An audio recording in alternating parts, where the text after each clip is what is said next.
Okay, so I'm just gonna show you some of the work on my website. I haven't made a lot of work in a while. I tend to work on projects, commission projects, or work on deadlines for shows. And I have a show coming up in March that has, it's a venue-oriented exhibition as part of NCECA. And NCECA is the National Conference for the Education of Ceramic Arts. It's in a different city each year, and this year it's in Sacramento. So that's in March.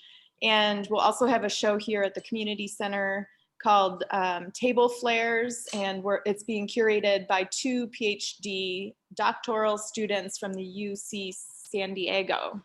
And they're both in residence at the Smithsonian right now.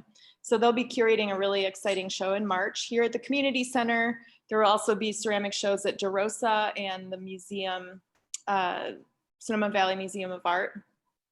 And then my show is at the LaHaye Alley Gallery, which is the gallery that's connected to my studio down the road at LaHaye Art Center. So the last time I made a significant body of work was when I took a sabbatical in 2019 and went to Jingdezhen, China. And this is some of the work I made there. These are sort of found objects, found and altered objects, because in Jingdezhen, China, it's the porcelain capital of the world, and there's streets that have all greenware and they are selling greenware. They have streets that have bisqueware and they're selling bisqueware. And so I was buying these trays, they're tea trays, cutting them up and assembling them back together to be wall pieces. So that's what these shapes are.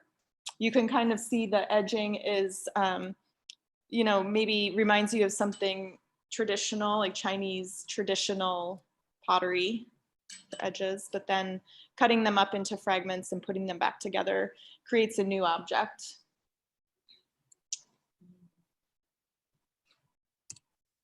And then the other body of work I did there was this waterware series with photographic decals of water.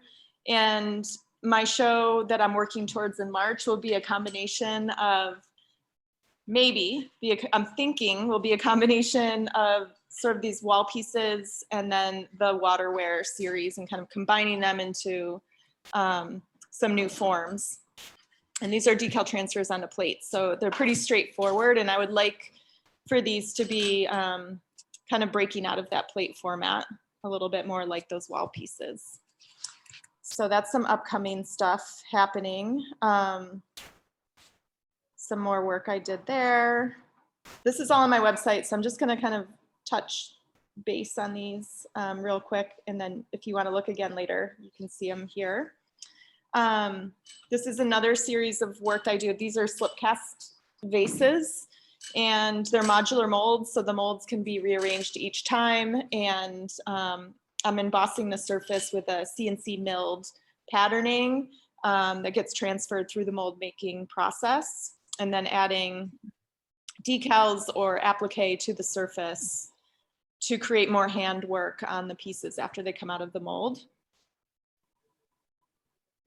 And luster. And the other thing I want to show you that's a little bit different and hopefully will, oops. No, I can't scroll here. Hold on one sec.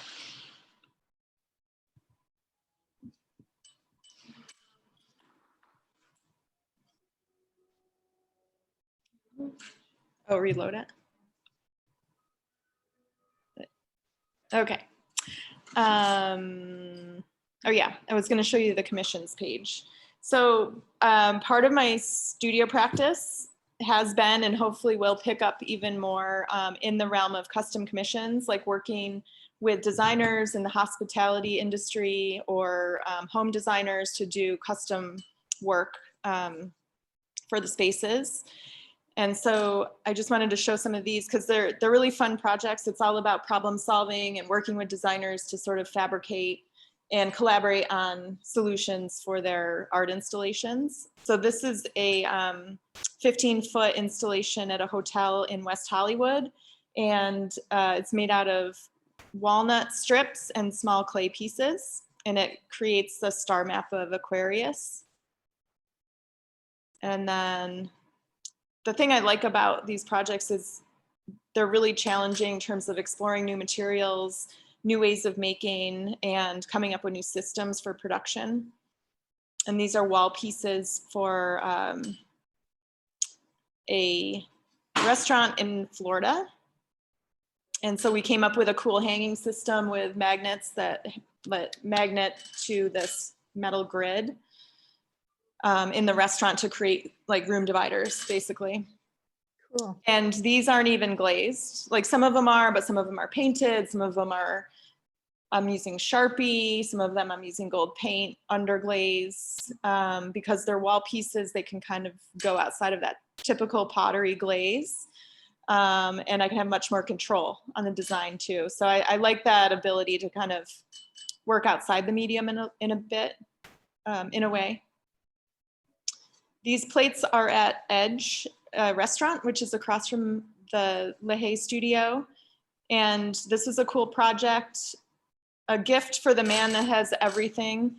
And he also used to have these hand-painted dishes of his mother's that were China painted, and the whole cabinet fell off the wall and shattered. So he just had these shards. And so I was able to photograph the shards, have them printed into photographic decals, and then transfer it onto the plates. So they became functional from that broken piece, or the series of broken pieces. Very cool. They're Very thrown. Yeah, I hate making plates.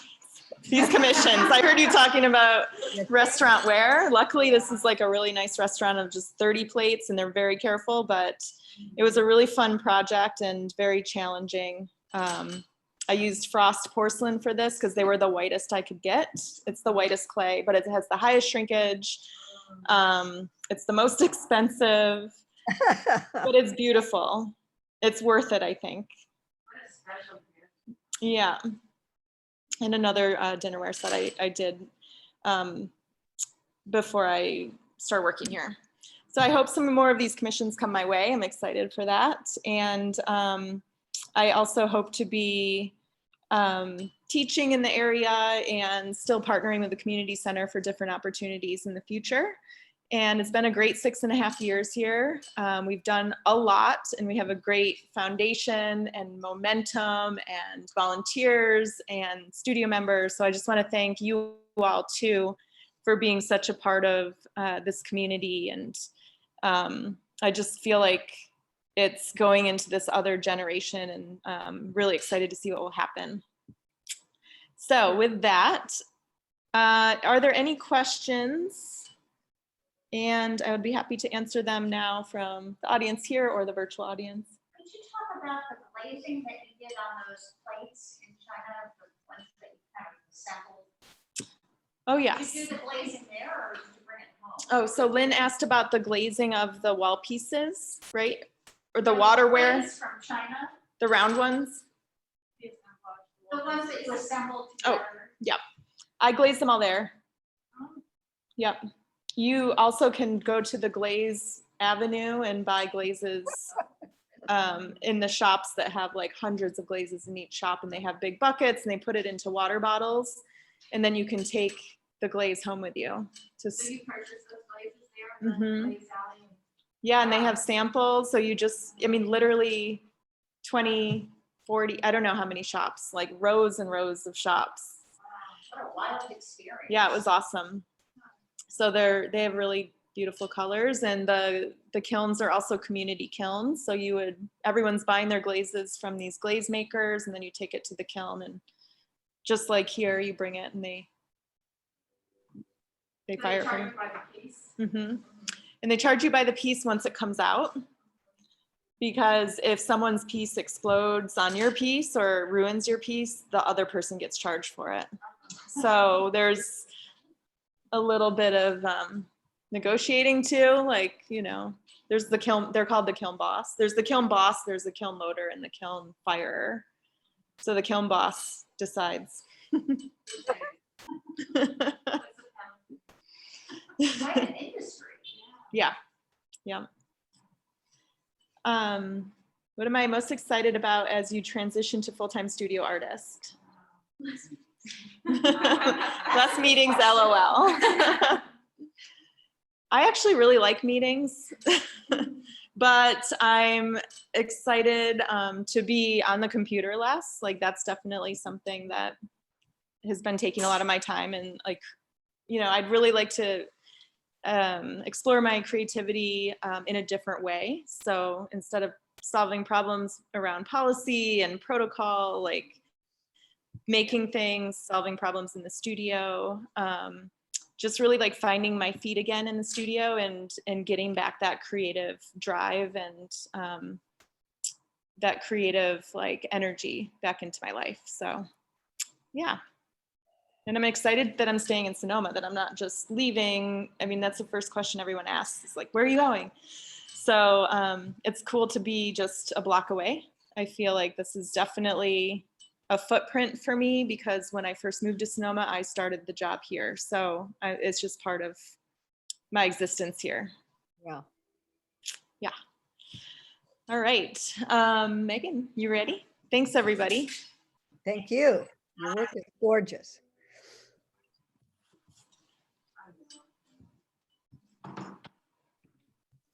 Hi. I think I've met lots of you and some of you I haven't. Oh, I'm caught in my earring. And thank you, Kayla. I'm Megan. Nice to meet you guys all officially. I started working here like intermittently about 6 months ago and sort of snowballed quickly and in a very exciting way.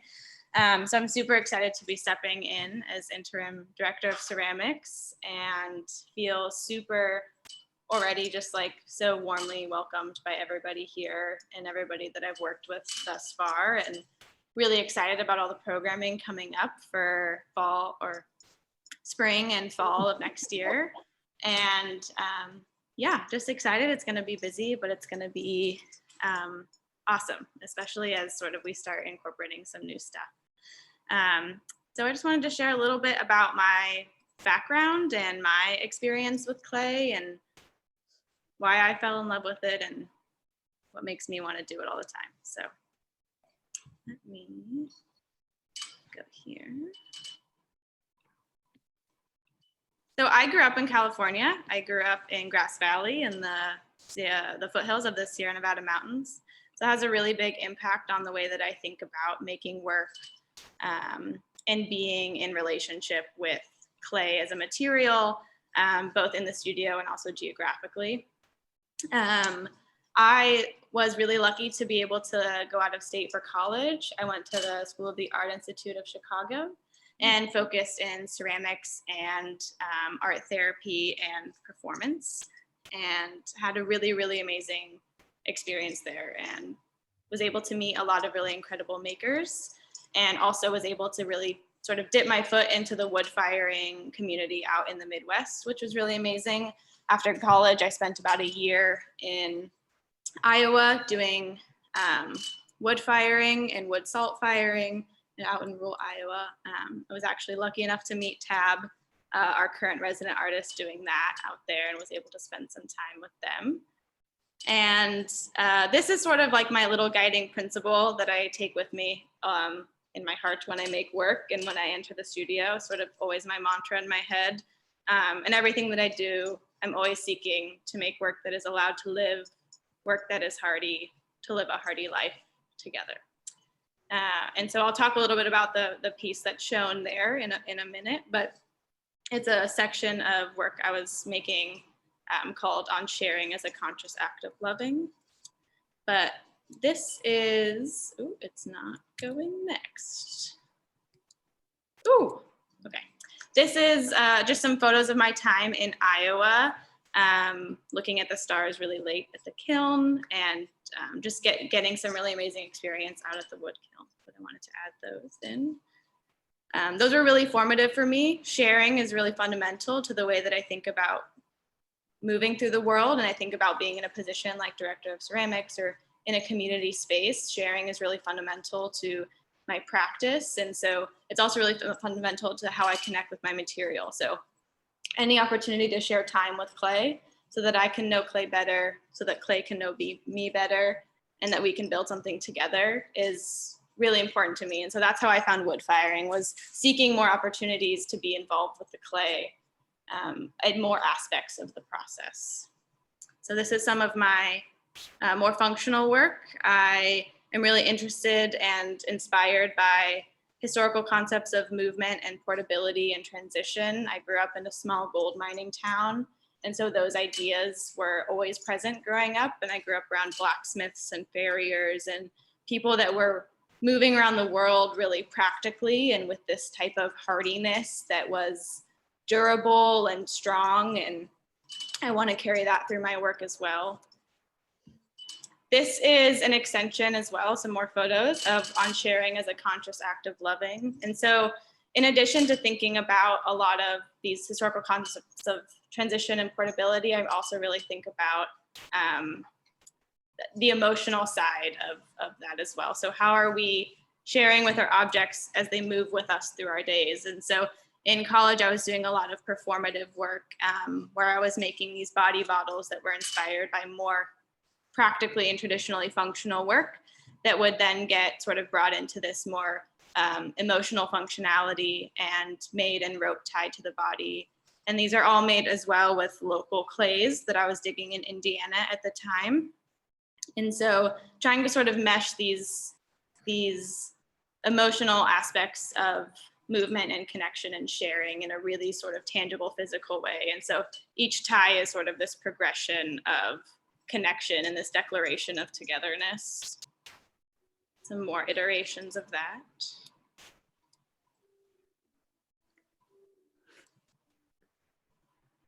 And this is sort of more iterations. I'm also sort of starting to move into buckets and pails and exploring other carrying objects outside of bottles and jugs. This is some work that was just recently shown at a community studio in Grass Valley that I was sort of helping out at as well. And that is also a local clay mix. And then these are some newer ones that sort of are trying to read the line between more practically functional and also not, so they can hang in spaces and be of use in other ways as well. And then these are just some images of my more functional wear that was coming out of my wood salt experiences in Iowa.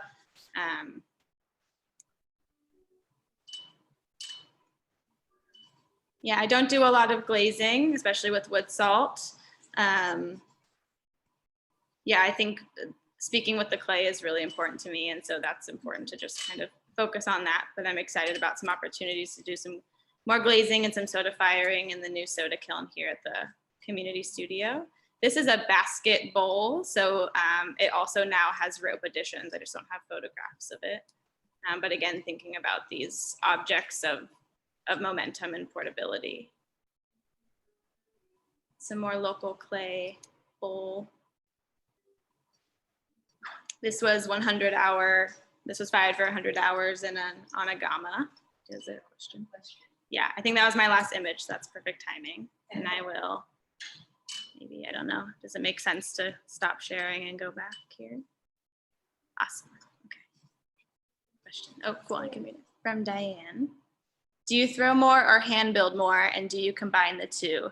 When I started, I was like I fell pretty hard for throwing. I think people often do that, right? They either fall hard for throwing or they fall hard for hand building, and it's hard to come back to either or the other one. And so I really fell in love with throwing, but I really fell in love with throwing really groggy clays that had a lot of texture and a lot of durability. And so I was constantly manipulating them as soon as I was throwing them. And so they were sturdy enough that I could take them off the wheel and start manipulating them immediately. And in that process, and especially with the transition into more performative work and the body bottles that I was making, I started incorporating a lot more hand building. And so lots of my canteens and bottles are now hand built, or they're thrown and then altered. So yeah, both. I think that, yeah, whatever way feels like it's gonna accomplish that connection the best is the way that I go.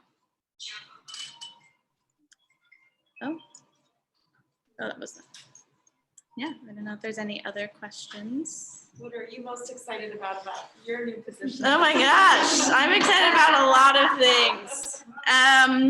I'm really excited to be in space with people again. That was really important for me in college and making in general for me to be around other people making. And there's something really magic about the community center, which is that there's not only ceramics makers, we have culinary programs and fibers and fashion. And so you're not only getting these influences of other people making clay, which are also incredibly important and integral, but you're also getting these tangential conversations that you're having about things outside of your own material. And that is a very magic generative space to be in and to be a part of. And so joining that, especially in this way, is really exciting for me. And I'm really, really happy to be back in California. I have a really strong love for the Midwest. It like pulls on my heart as well. And Chicago is an amazing city, but California and mountains is definitely like, I feel most at home. And so I'm excited to be delving into ceramics in California. It's like my two loves combined. So those are things I'm really excited about.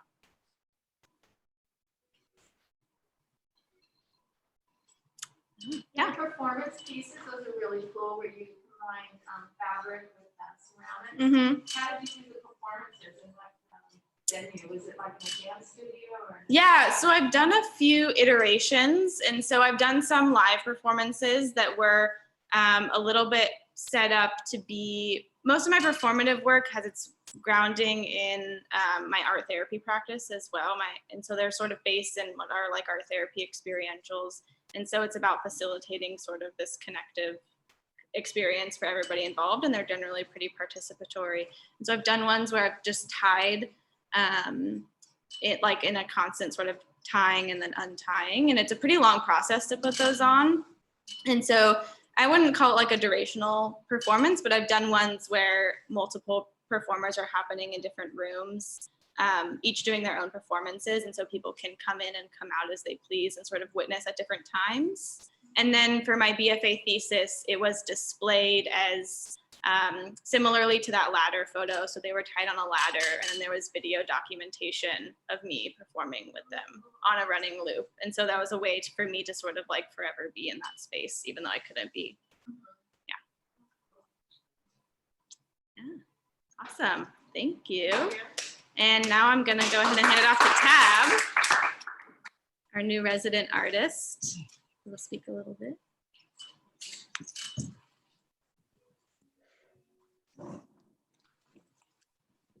Well, hello all. I am Tab, and I use they or she pronouns just as a little bit of info about me. So I grew up in the Midwest. I was actually born on the East Coast, but lived in Iowa for most of my life. I also went to school at the School of the Art Institute of Chicago, studying ceramics. And I took some fibers classes, but most of those ended up bringing me right back into ceramics. So here we are. And I do not know how to get to the thing, so I need a little assistance from Meg.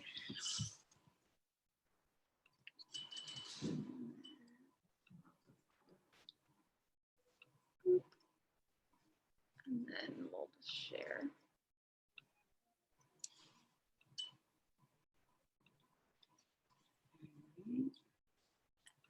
And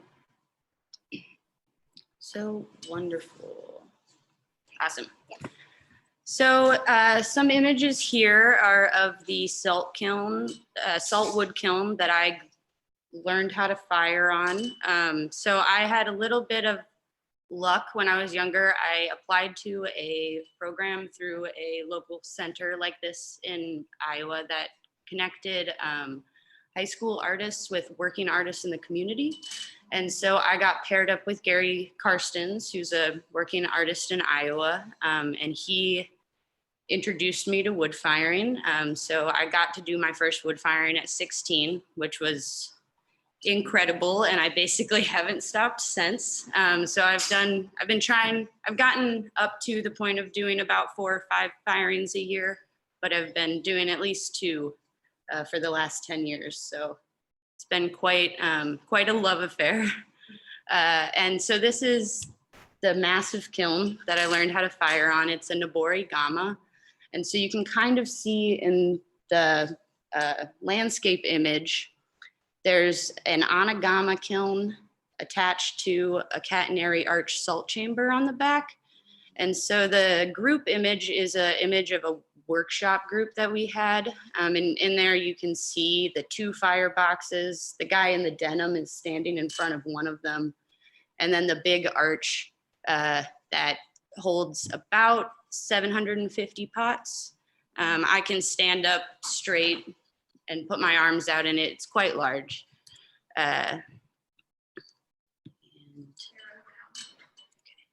So here's some more images of that. The horizontal image in this slide is the front of the Nobori Gama. So that's that Anagama chamber. We don't typically fire that front part, but usually it's just because the kiln is so large and that's a lot of pots. But the back chamber is where we introduce the salt, which is where most of my vapor firing experience lies. I'm going to be focusing on soda here in the new Julia soda kiln that I was able to actually come out and help build in November. But this is an image of pulling the draw rings from the salt kiln. And so we'll do that here too, where you pull out a ring as we get to temperature and after we introduce the first introduction of vapor. So in this kiln, it was salt. We pull a ring out of the kiln red hot, drop it in water and see how the surface has developed. So you can keep doing that to build up your vapor surfaces. And so these are some examples of work out of that kiln.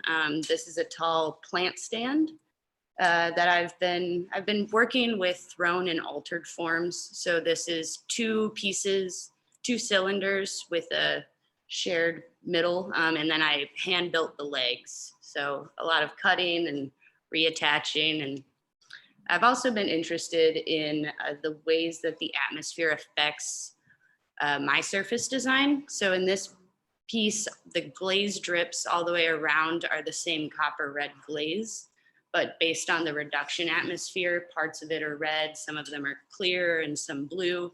So you really get a lot of variation and that kind of records the way that the kiln interacts with my pieces. Wood firing and salt firing is a lot of trying to grab control and then letting the kiln collaborate with you as well. So working to really embrace and utilize those effects. These plates are another variation of that. I make some ceramic jewelry as well. And so I've been firing my beads on my plates. So this just has a couple layers of different slips. The beads are spread on and then the like halo or kind of shadow design is a resist of the kiln atmosphere. So the beads are what's actually creating that design, and then the beads come off and you can use both parts. So I like that also, that I can use design elements as objects as well. And the next couple images are of another kiln that I've been firing with Shinpei Yamaki in West Branch, Iowa, and his is an Anagama. I wanted to touch on some environmental things that we think about with the wood firing.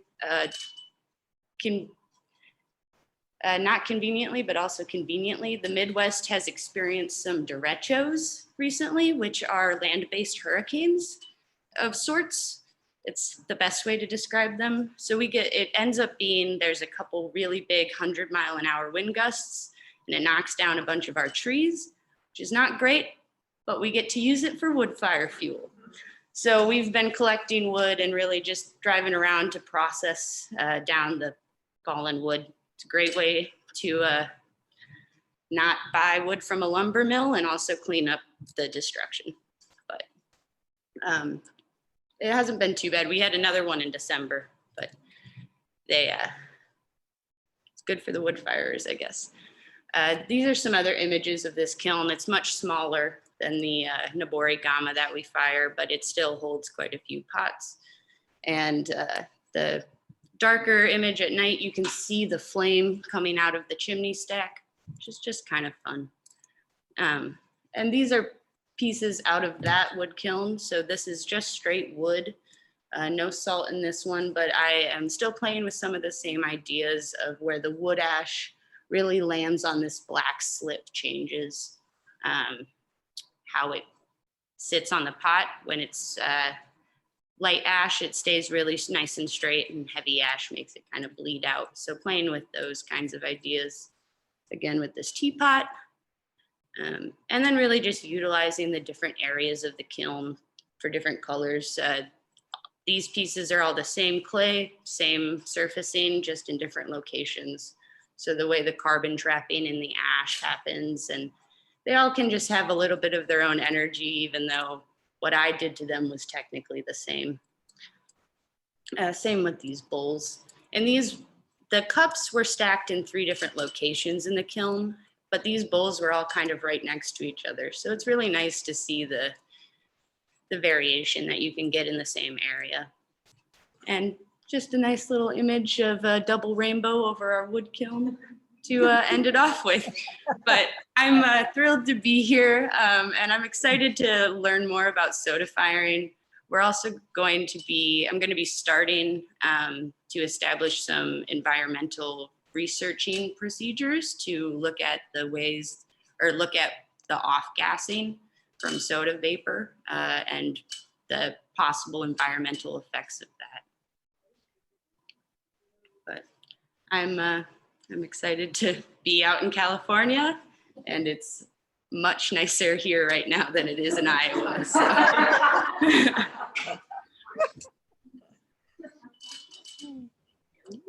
Thank you all. Question?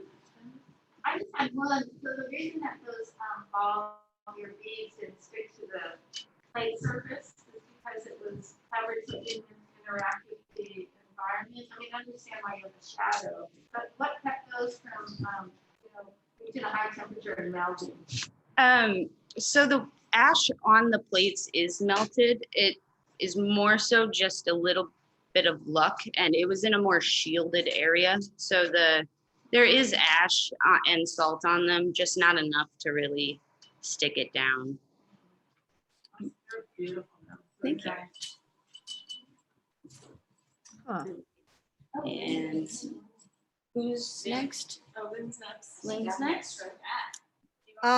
Somehow I lost you. I didn't touch my computer, but my picture went away. Should I just re-enter the Zoom? We see you. We see you. Okay, now you're back. There you are. That's funny. That was weird. Okay. Lynn Wood is going to be our next presenter. She's just setting up a little bit here. Do you want me to hand you anything? Pardon me? Do you want me to hand you anything while you're presenting? I think I'll just move it close enough.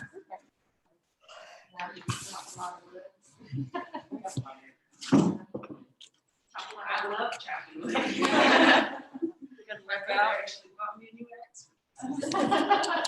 Hi, everybody. So I don't have a virtual presentation. I still have to learn how to do that part of things.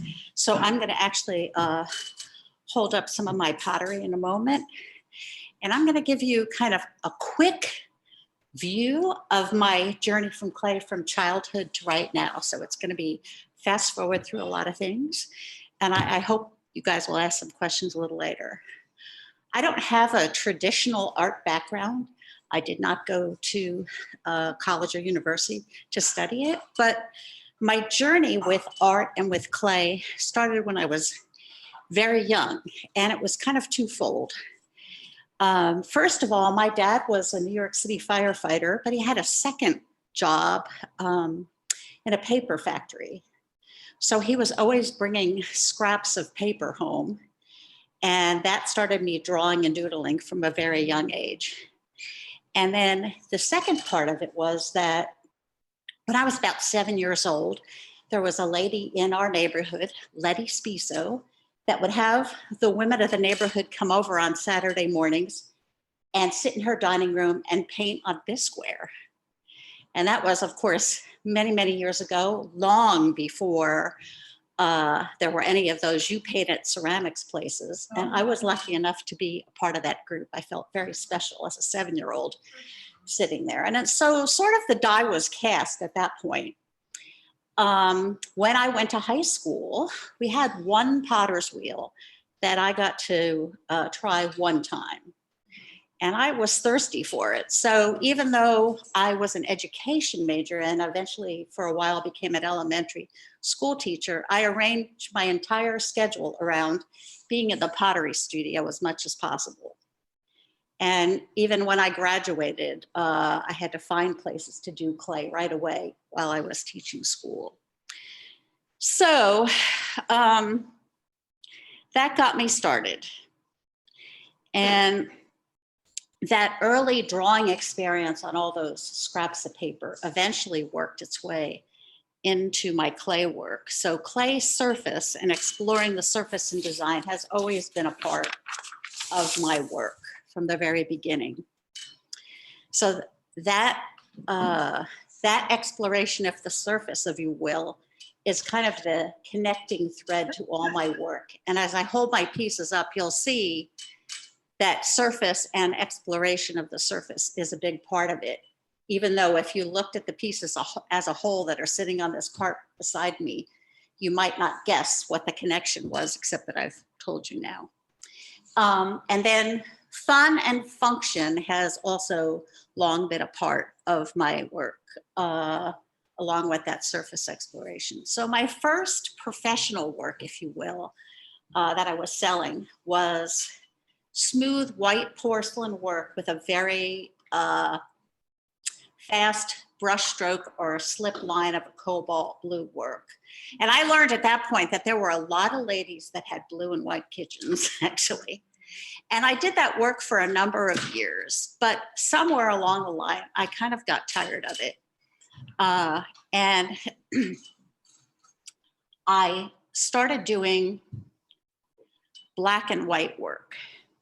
So this little dish was one of the early pieces, and this is glazed in a high fire black glaze, and then there's a wax resist. I'm getting a funny shadow here. I guess it's because of the gloss of this.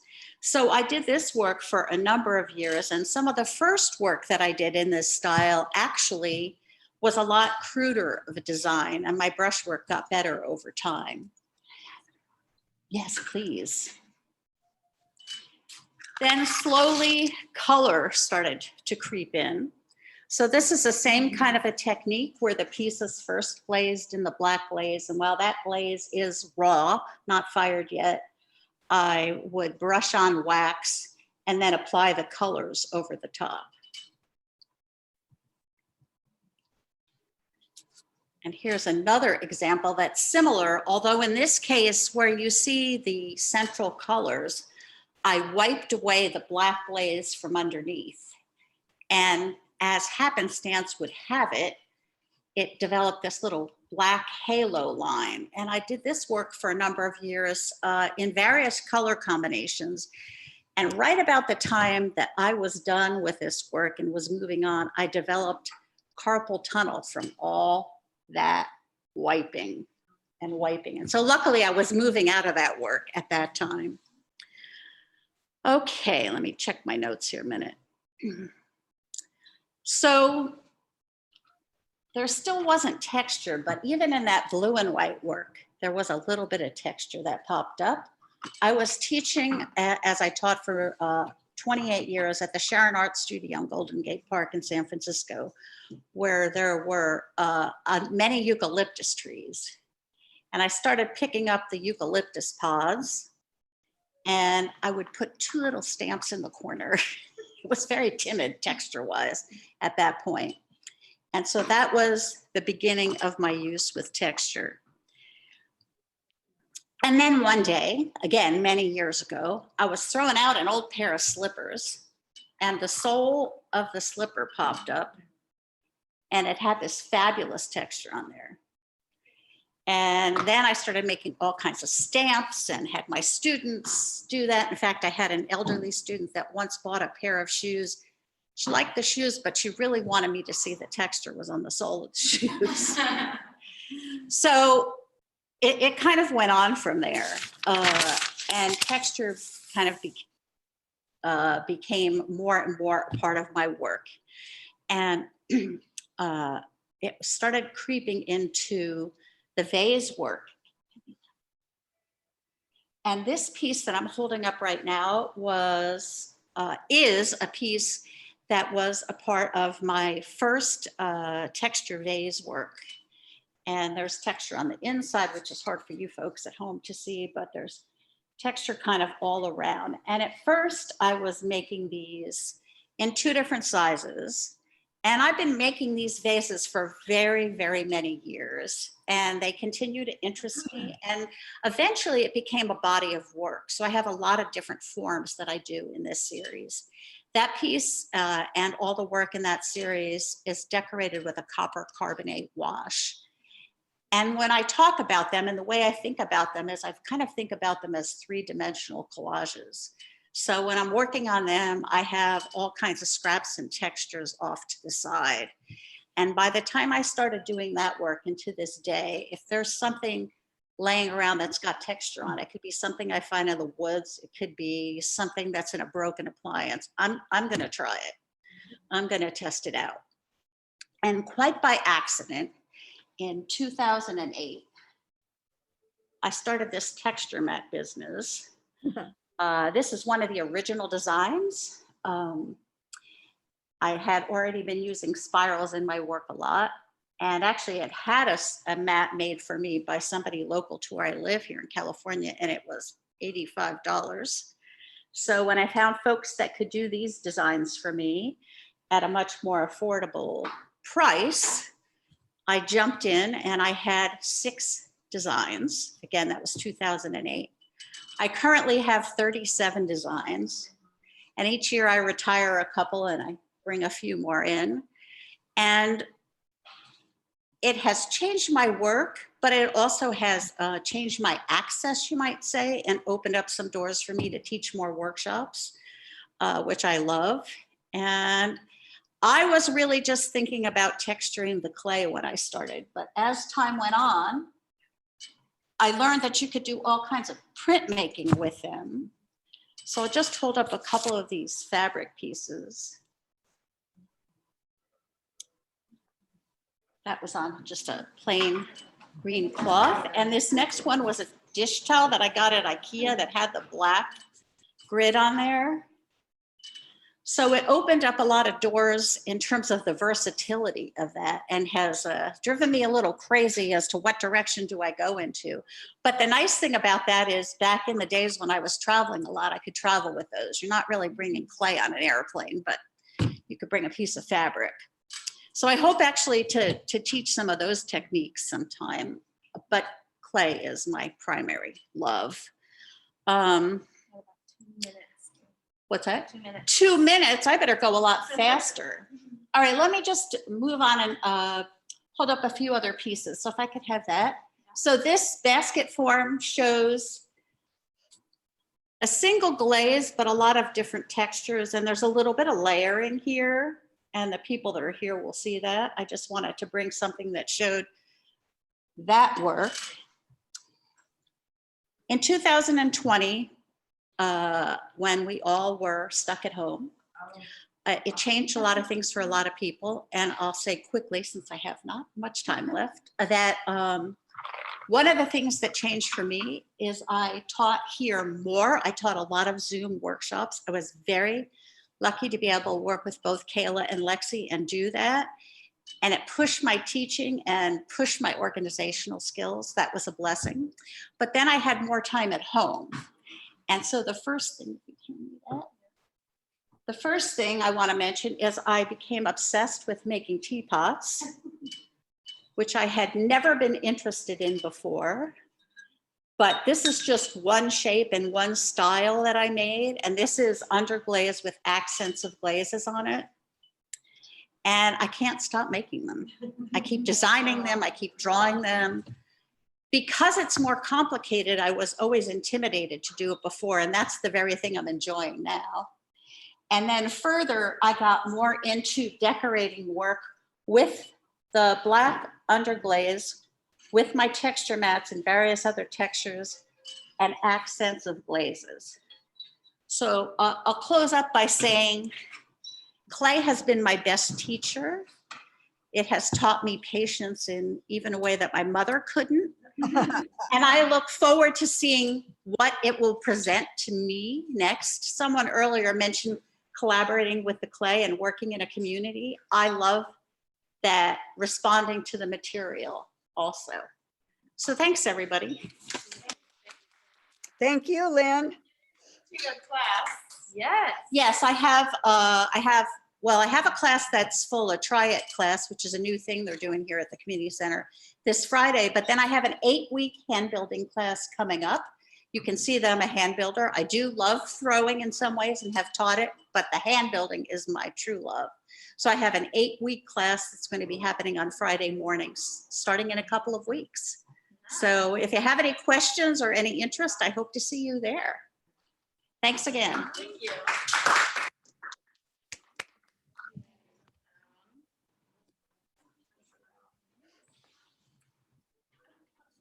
Awesome. Thank you, Lynn. And our next, get my mask beard off here. Our next presenter is going to be Deborah, and Deborah is joining us virtually. And she is also another one of our teaching artists, and she has a class coming up as well that she may talk a little bit about. I'll hand it off to you, Deborah. Okay. Well,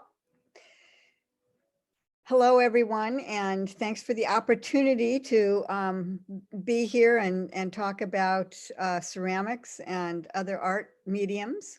I have been doing clay for almost 60 years. I started out, I grew up in Minnesota in St. Paul, and I started out at the St. Paul Art Institute taking my very first ceramics class.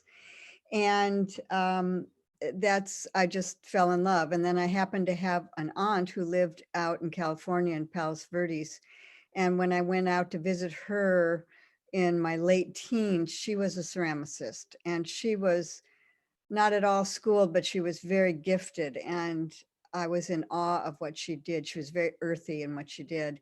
So I had an introduction also to clay there and found that I really fell in love with it. And so when I went off to college at UCSB, I had a double emphasis in ceramics and in printmaking. And ceramics, they don't even have a ceramics department at UCSB anymore, which is really sad, but it was such a fabulous experience. And they had salt firings, wood firings, just regular high-fi firings. And when I was studying there in that ceramics department, you were not allowed to do anything functional. It had to all be artwork. So that was a good discipline. And then when I got out of college, I really wanted to stay with clay. So I got a job on the East Coast being the assistant for a ceramicist in outside of New York City in Westchester, and did work there for a year. And then I just didn't want to be under her thumb anymore. So then I had the opportunity to move to LA, and another opportunity came up to rent this storefront, which was a storefront. And then I made the middle room a studio, and in the back room was the kiln that I had built. So I had my own business in LA in ceramics for 10 years, which was probably one of the best 10 years of my life. It was awesome. And it was sort of a hand-to-mouth deal. And I had the middle room was a school, and I started off borrowing money from my dad for one wheel. And I ended up 10 years later with 12 wheels, and it was a whole school. It was great. It was a wonderful experience. And I love teaching ceramics. I mostly did all wheel throwing until maybe in my 40s or 50s. And then I started doing some hand building too, and found that I really liked the relaxed feeling of doing hand building as opposed to throwing on a wheel, where for me, there's more tension. So anyway, I've been doing it a long time and I love it. And then I also fell in love with pastel painting. And so I've been teaching pastel painting and ceramics at Sonoma Community Center for a few years. But after I moved up from LA, I moved to Northern California and had a wonderful 5 or 6 years teaching ceramics, pastels, and mosaics through Napa Valley College continuing education department. And that was a lot of fun. And then 2008 hit and everything went downhill, and they couldn't afford to have our community education ceramics department anymore. So that all ended, but it was a great experience while I had it. So my styles have gone all over the place. I started off in blue and white porcelain because I saw this fabulous exhibit at the New York Metropolitan Museum of Art, Korean, Chinese, and Japanese. And it was a lot of it was blue and white painting. So I really did that for many, many years. And then I've expanded out.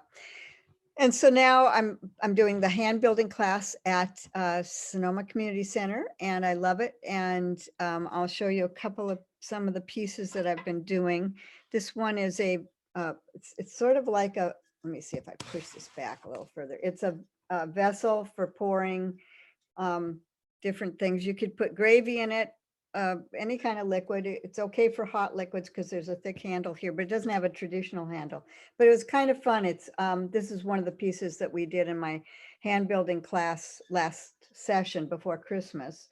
And it's almost like we cut out the shapes. It's cut out a circle. This part of it is half the circle. The spout is the other half of the circle.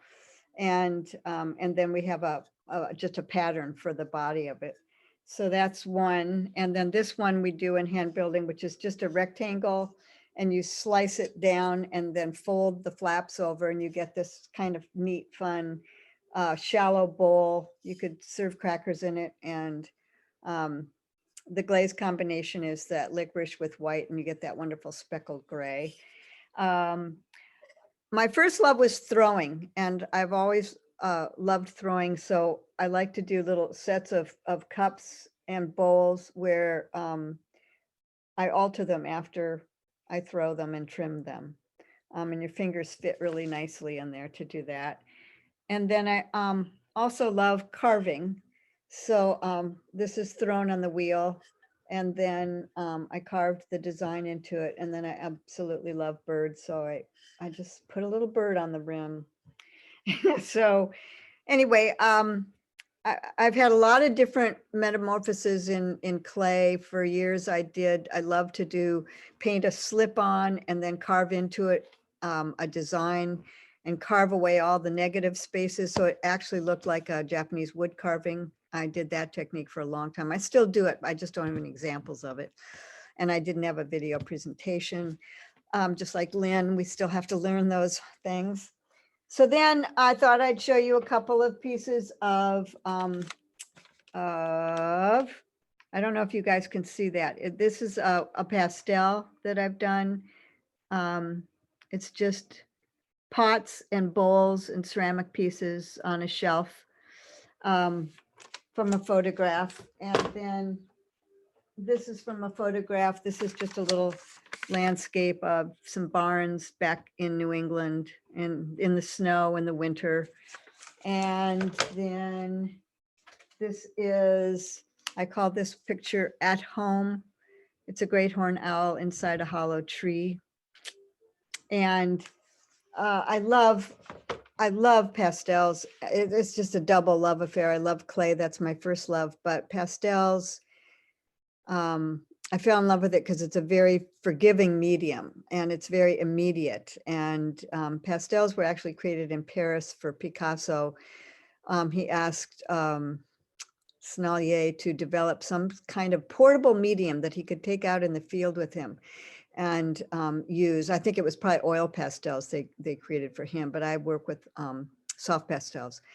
And I love it. It's a wonderful medium. I love teaching it. It's like I said, it's very forgiving. If you don't like what you did, you can just erase it off your paper and start again, or wipe it off. Anyway, it's a wonderful medium, and I work mostly from photographs or out in nature, and I love teaching it. And so I'm very pleased and delighted to be teaching at Sonoma Community Center because I just think it's one of the most vital places I've experienced in a long time. I wish we had one in Napa. something like that. But it's great. It's such a, but you feel the energy when you walk through the door. It's just great. I'm very fortunate and blessed to be working there and have classes and teaching and working with all the other wonderful people that work there. And oh, one thing I forgot to mention is when I got out of college, I had the opportunity to go to Japan to study ancient kiln sites. And that was a huge influence on my life. Actually, it was not right out of college. It's when I had my business in LA for about maybe 6 years or 7 years. And I was really starting to get burned out on wheel throwing and throwing functional pieces. And a friend of mine, a Japanese woman, was going to start these tours in Japan. So I signed up for her first tour. It was a 2-week tour. We traveled all over the country in the spring. It was staggeringly wonderful and important. And I got to watch these, I got to meet Hamada and another fellow who was the national living treasure after Hamada. And I watched these men who are in their 70s and 80s sitting cross-legged, throwing 100 little cups at a time. And it was the shot in the arm I needed to go back and continue with my own operation, my own store for another 5-6 years. Because I thought, man, if they can sit there and do that, I can do that. So I did. And it was just such a life-changing experience to go to Japan and study there and travel all over the country to these different ancient places where ceramics was done and meet there were several national living treasures at the time in ceramics. And we also got to it's the dark blue. What do you call it? Somebody help me. The dark indigo. We went to several indigo places where they did indigo fabric and dyeing and did the beautiful classic fabric with the white and the dark blue. Anyway, it was a great experience in my life. So anyway, that's about it. That's me. And I love teaching my classes at Sonoma Community Center. And I think that's about all I have to say. Any questions? Deborah, will you talk a little bit about what's coming up for your hand building class? In my hand building class, we usually start off, I start off with, if it's a beginning students, I start off with a pinch pot just to begin to let them get a feel of what clay does. And then we get into a lot of slab rolling and construction with slabs, do a lot of slab bowls and, learn how to attach a foot to the bottom to lift it up. And I have my students do their own. I have a lot of texture mats. Thank you, Lynn, for those. And other things. I talk about finding things out in nature that you can press into clay. And I have them make their own cuneiforms to roll their own particular designs into clay. And then also a little round ball that we carve a design into that you can roll all over clay. So we do a lot of texture work and putting slip on and carving it. I love texture design, so we work a lot on that. And so I try to cover as much as I can in terms of construction of the clay pieces and the different techniques for surface design and glazing. Awesome. Thank you. I'm gonna let us kind of move into Barbara so that we make sure that we can get her in before people start scooting off of Zoom here. But Okay. then I want to be able to sort of hold some questions if people have questions for Deborah. Then we can hold until the end of Barbara and folks that want to stick around and we can chat and continue the conversation. Does that sound good? Mhm. Awesome. Thank you.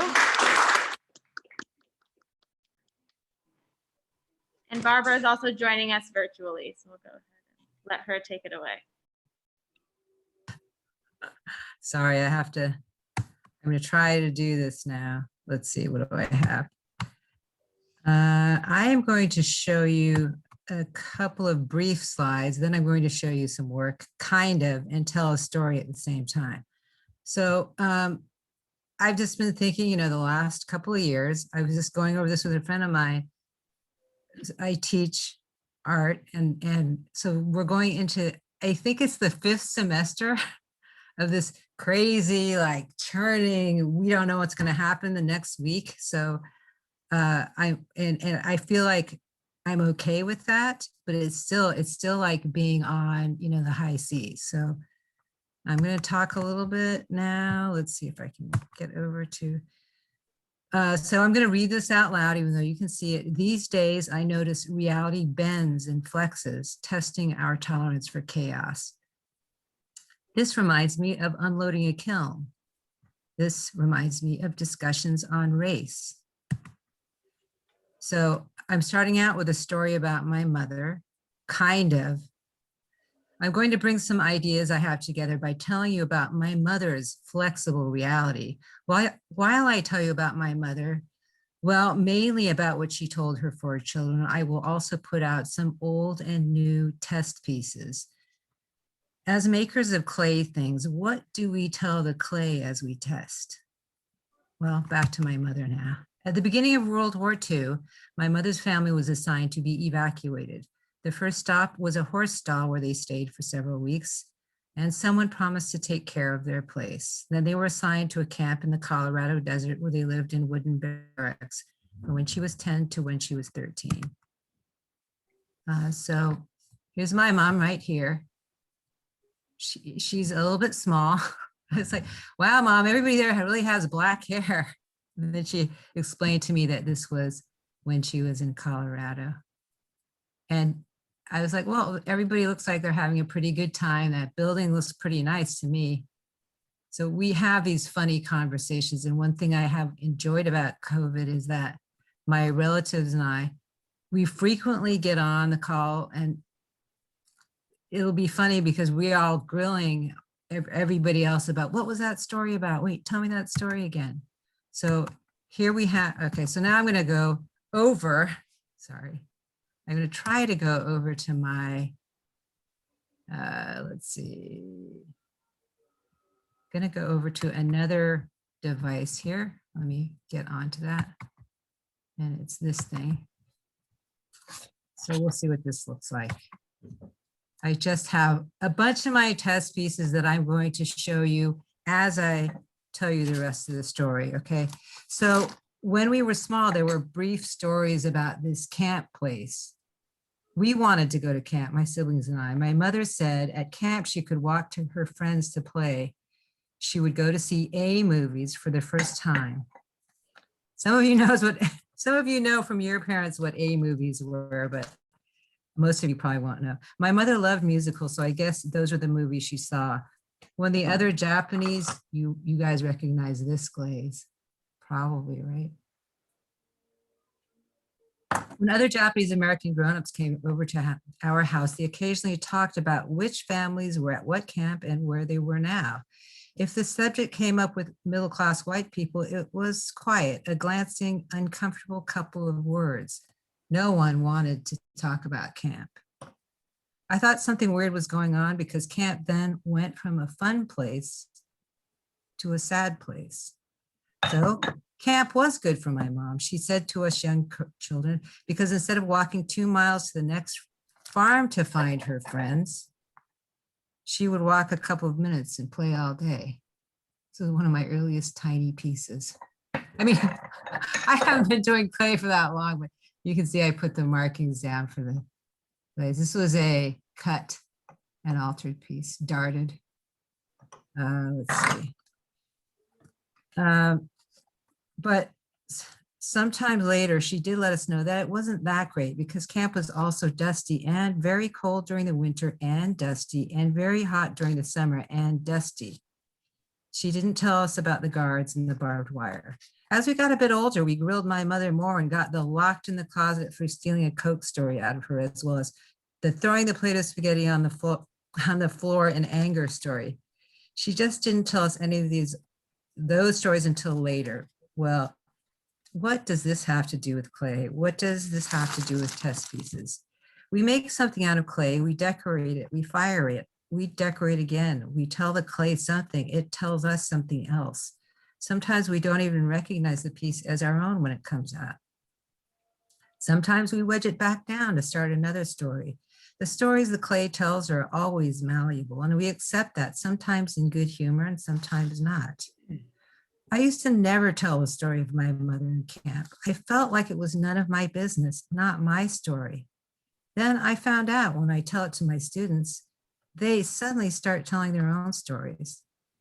I don't know if my mother could have told her complicated story in any acceptable way at the time, but I get the sense it's different now, and I hope easier. That is the end of my presentation. I wanted to tell you guys that I work at community college and I see a huge range of students.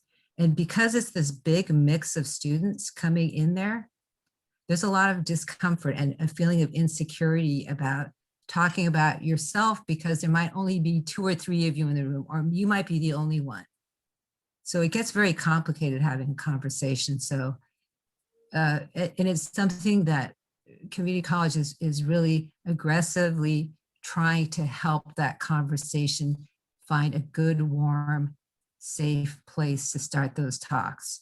So it's weird, the more that you say I'm sorry to say it, a person in authority, the easier it becomes for the students who are quiet to say something. And also I feel to express something with their artwork, whatever that artwork is, it's more likely that they're going to feel the importance of having a voice. So thank you. Oh, I gotta stop sharing. Just a minute.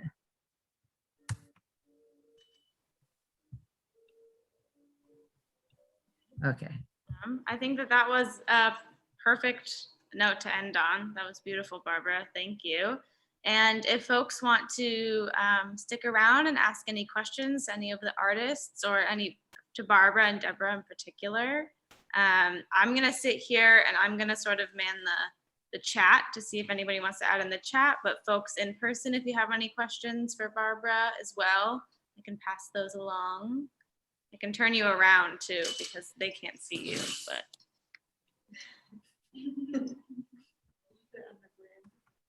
Oh, yeah. Yeah, see everybody. Barbara, I have a question. You said you haven't been doing ceramics for that long. When did you start?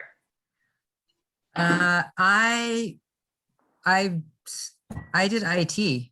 I mean, I was in kind of the design part of technology for a long time. And then maybe 15 years ago, I started to do more artwork. And then I ended up going for a master's and I stumbled upon the ceramic studio. And I got lost in there and there was nobody else in there. And you know how you can just take over the whole space and then suddenly, you know, you just have this happy place.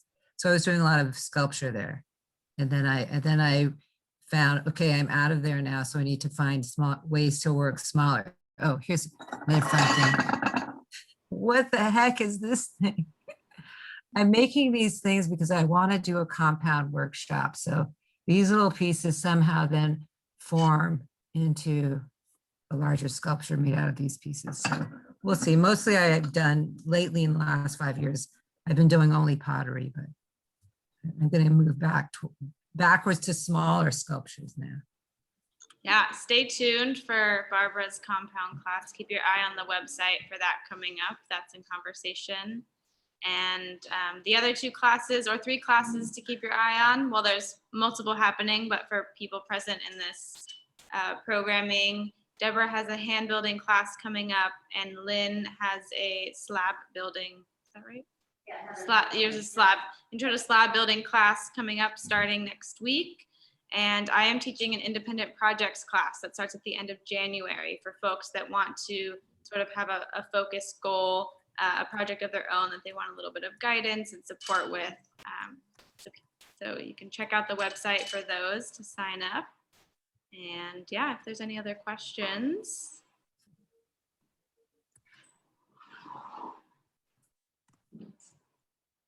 Any questions from anybody in person here? I just loved hearing Deborah's. I've heard Lynn's story before because I posted her virtual classes, but it was great to hear Deborah and Barbara's history with ceramics and just amazing amount of knowledge that you're sharing. I just appreciate hearing the stories, and also the way that you put your presentation together, Barbara, is really interesting. I haven't seen a presentation like that before, so I'm feeling challenged that I should try to up my game with my storytelling. I'm ready because you got to get those kids' attention in the classroom with 3 hours studio class. They'll drift away if you don't.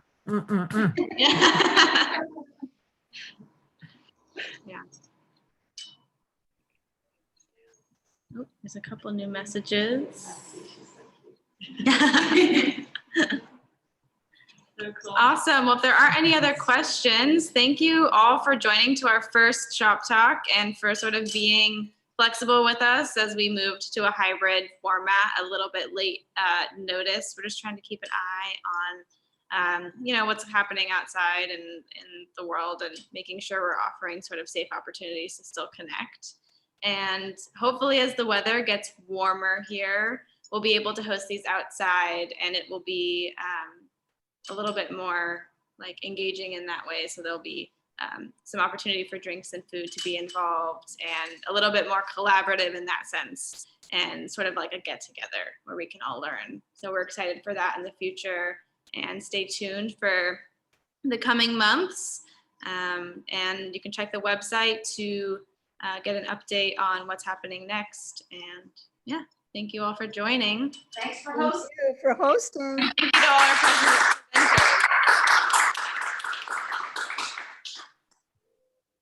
Bye.